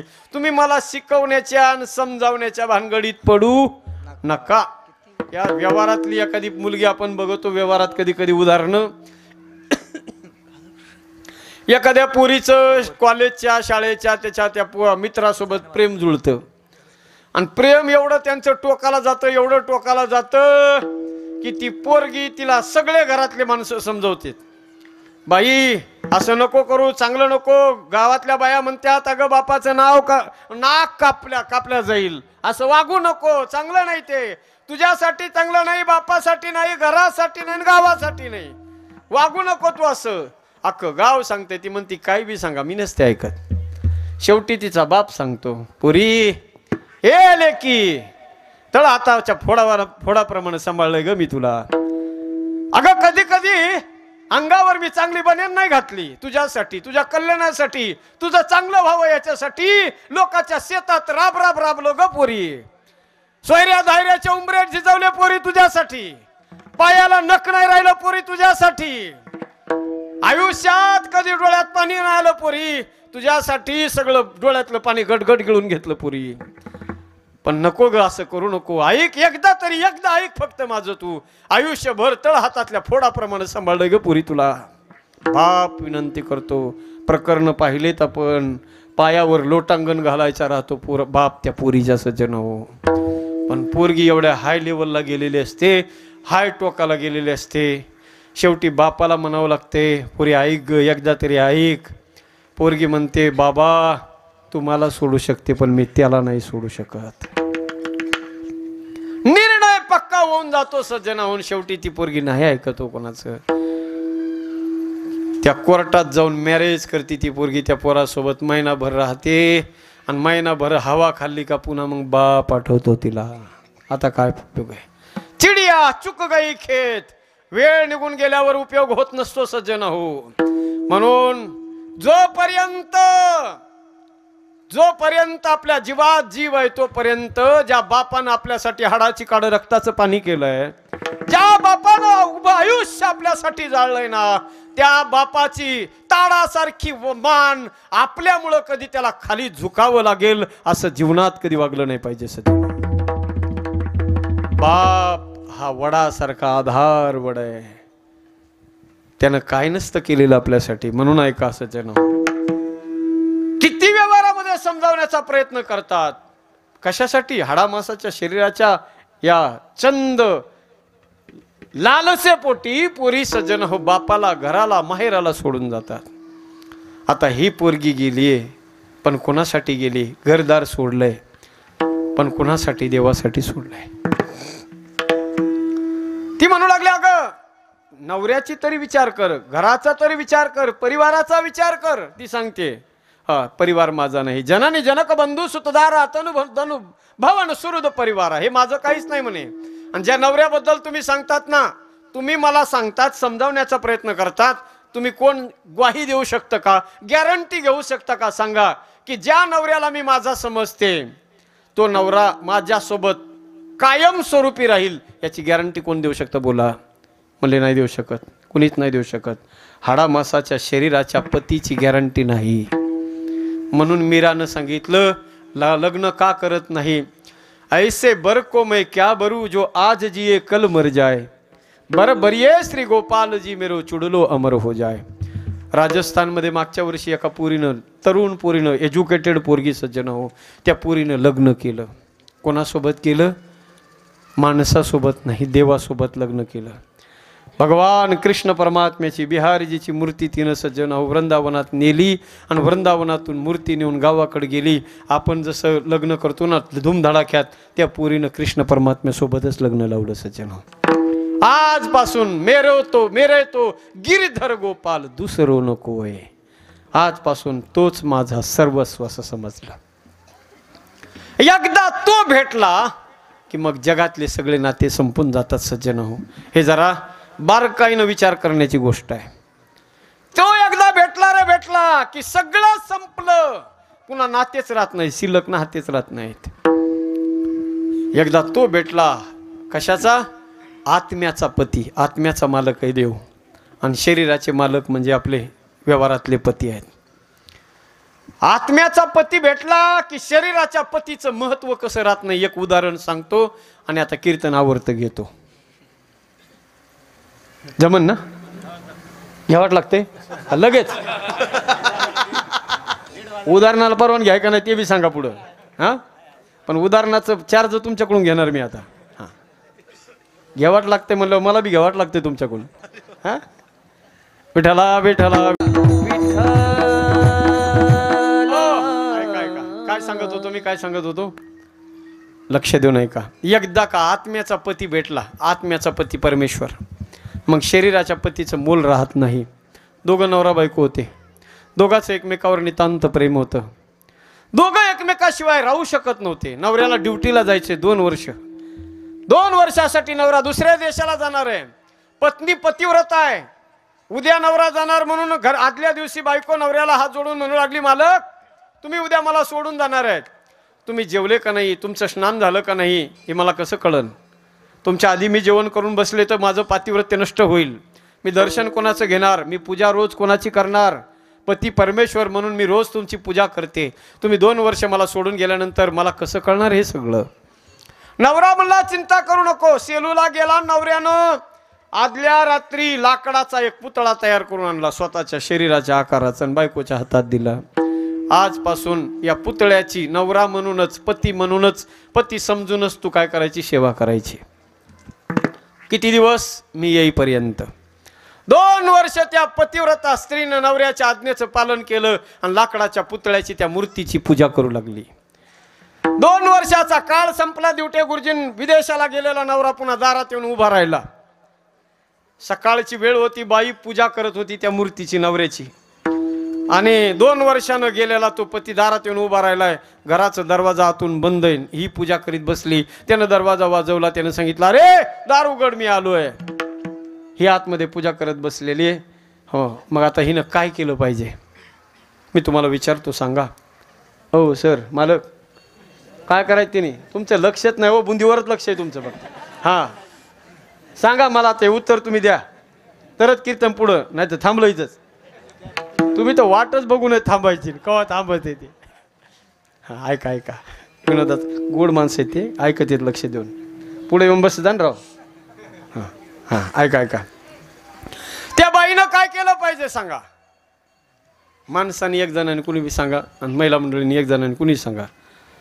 तुमचं उत्तर भेटलं, आपलं कीर्तन सुटलं. नाही तर कीर्तन सुटत. हां, बोला ना कोणतरी 1 जण. हां, महिला मंडळी बोलायलात कोणतरी. दररोज उघडायला पाहिजे. तुम्ही तुमच्यात एकमत ठेवा ना, एकमत. सगळ्यांचं मिळून एकमत यायला पाहिजे ना तुमचं. या म्हणतात पूजा करायला पाहिजे, त्या म्हणतात दररोज उघडायला पाहिजे. हां, काय केलं पाहिजे? थांबा, ती आजी कुठे गेल्या? हां, आजी सांगा तुम्ही. बोला. माय काय हुंबल आली वयात आजी. काय केलं पाहिजे आजी? बोला, 2 जणी मिळून बोला. काय करायचं तुम्हाला कळालं ना मी काय सांगितलं ते? 2 वर्ष गेला होता तो, लाकडाच्या मूर्तीची पूजा करीत होती ही, आणि आता आलाय तो दारात, घराचा दरवाजा बंद आहे आणि ही पूजा करत बसली. हिने काय करायचं आता? बोला. तो म्हणतोय दरवाजा उघड आणि ही पूजा करत बसली. काय करायचं सांगा? हा आधी हा वा क्या बात आहे. बाबांनी असं मोकळ्या मनाने उत्तर असं पाहिजे हो काहीतरी. जरा टाळी वाजवा त्याच्यासाठी एकदा. हा असं मोकळ्या मनाने पाहिजे जरा काहीतरी. दचकत येत बरोबर येण्याचं चुकेन. महाराज का दगड थोडा घालणार आहे डोसक्यात? पूजा करायची बाबा म्हणले आधी व्यवस्थित पूजा करायची मग दरवाजा उघडायचा. ऐका बरं का, लय मस्त गोड उत्तर दिलं बाबांनी. आजी तुमचं काय म्हणणं होतं? दरवाजा उघडायचा. हां आणखी कोणाचं आहे काय म्हणणं? हां पूजा करायची. या मावशीचं म्हणणं आहे पूजा करायची. त्या मावशीचं म्हणणं आहे दरवाजा उघडायचा. आणि यांचं म्हणणं आहे पूजा बी करायची आणि मग दरवाजा उघडायचा. बाकी आणखी कोणाचं काय म्हणणं? हा हे म्हणते त्याला तिकडंच बोंबलं थिंडू द्या तिकडंच.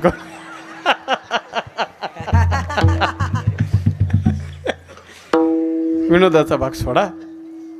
हे उदाहरण ज्याला कळालं त्याला इथून मागचं सगळं कीर्तन कळालं. हे उदाहरण ज्याला नाही कळालं त्यांनी पटकन कीर्तन सुटलं की पंक्तीला बुंदीला बसायचं लगेच.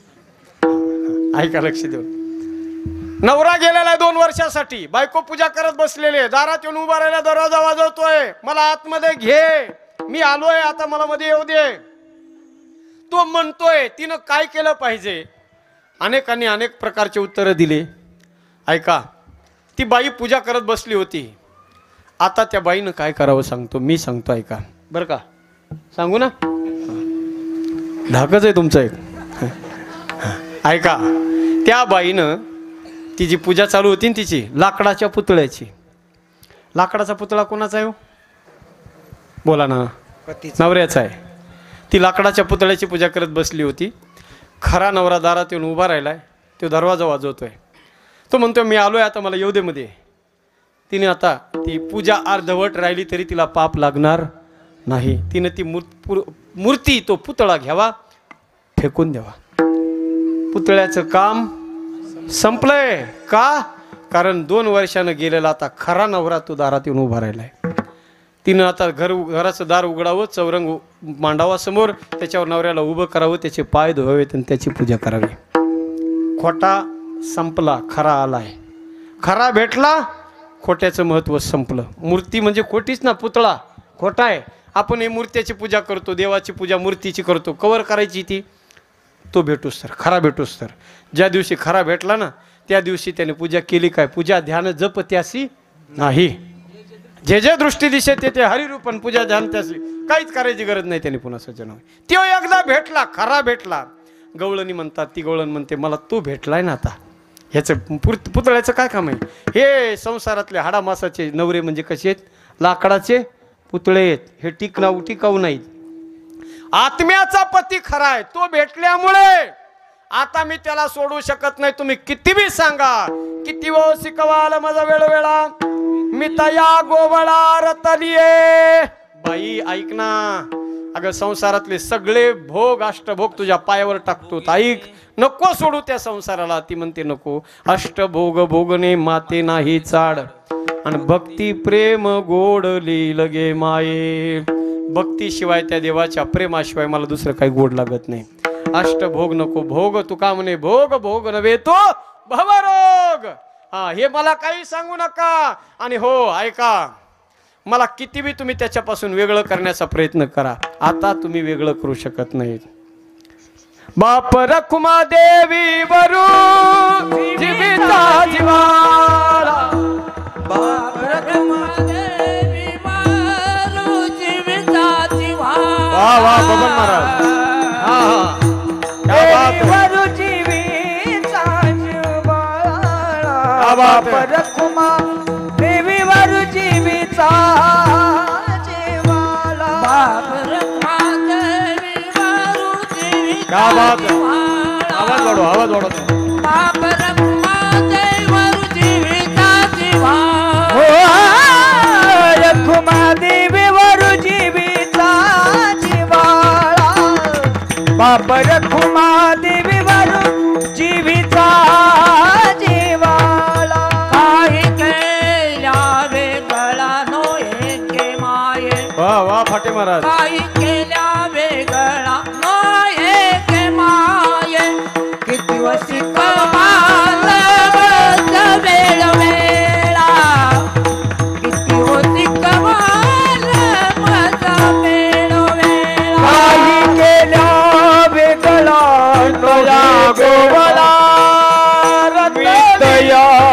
गोवळा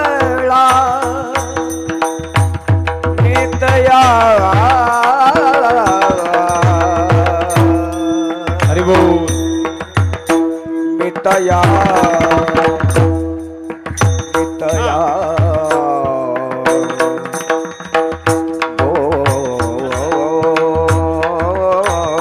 गोवळा क्या बात है जिजा. नितया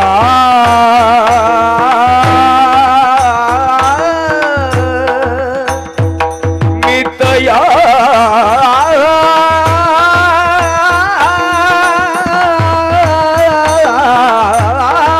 मितया मितया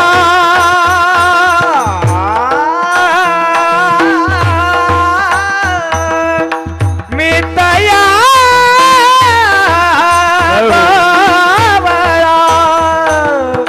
रतली मितया गोवळा रतली तया गोवळा रतली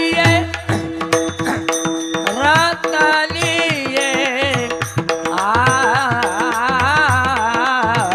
हरी बोल.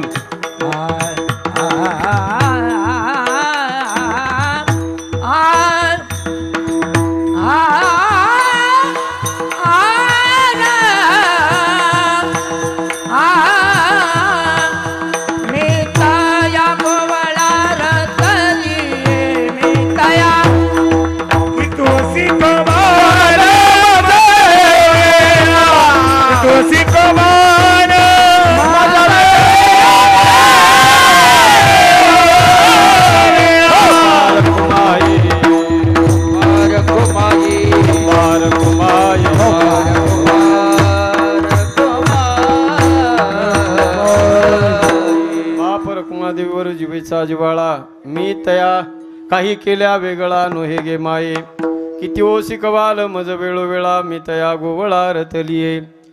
यथामती आता अवकाश या गवळणीचा भावार्थ तुमच्या समोर मांडला. भगवंताशी एकरूप झालेली गवळण देवाशी एकरूप झाली आणि शेवटी देवाच्या स्वरूपामध्ये विलीन झाली. काही केल्या वेगळा नोहे गे माये तो आणि मी आता वेगळे नाही. हो मी तू पण जाऊ दे दुरी आणि एकची घोंगडी पांघरू हरी अशी अवस्था त्या गवळणीची झाली. यथामती आता अवकाश भावार्थ तुमच्या समोर मांडला. आज काला आहे. काल्याचं माझ्या कृष्ण परमात्म्याचं गोड चरित्र गेल्या 7 दिवस आपण ऐकलेले भागवताच्या रूपाने अनेक प्रकारच्या लीळा भगवान परमात्म्याने केल्या. नाथ महाराज म्हणतात याच्या खोड्या सांगू किती मही पत्र सिंधू वाटे. अनेक अशा गोड लीला भगवान परमात्म्यानं केल्या आणि शेवटी खोड्या करून करून यशोदा मातेने कृष्णाला आदेश दिला. खांद्यावर कांबळी हातात काठी घेऊन कृष्ण परमात्मा गायी चरायला गेले आणि गायी चरत असताना तिथंच खेळ सुरू झाले. इटी दांडू चेंडू लगोरी नानापरी खेळ मांडी याला यमुनेच्या तिरी. आणि गोड असे खेळ सुरू असताना खेळून खेळून गोपाळ थकले. 1:30 वाजल्यानंतर गोपाळ म्हणले देवा खांदे भार पोटी भूक काय कीर्तनाचे झाली आता वेळ म्हणते. आणि मग 1:30 वाजता फाटे महाराज गोपाळांनी आपला डाव मोडला आणि सगळ्यांनी एकत्रित केलं सगळ्यांना आणि मस्तपैकी सगळ्यांच्या मुखामध्ये भगवान परमात्म्याने काला भरवला. विभ्रद वेणुम जठरपटयो हो शृंगवेत्रेचे कक्षेवा मे पानो शृणकौलम तेत्फला निंगुलेषु तिष्ठन्मध्ये सुपरिसुर्दो आसयन नर्म विश्वई स्वर्गे लोक केमिष्यति बहुजय यज्ञ भुगभाल गेली. गोपाल कृष्ण भगवान की जय. ज्ञानेश्वर महाबली हरि हरि हरि हरि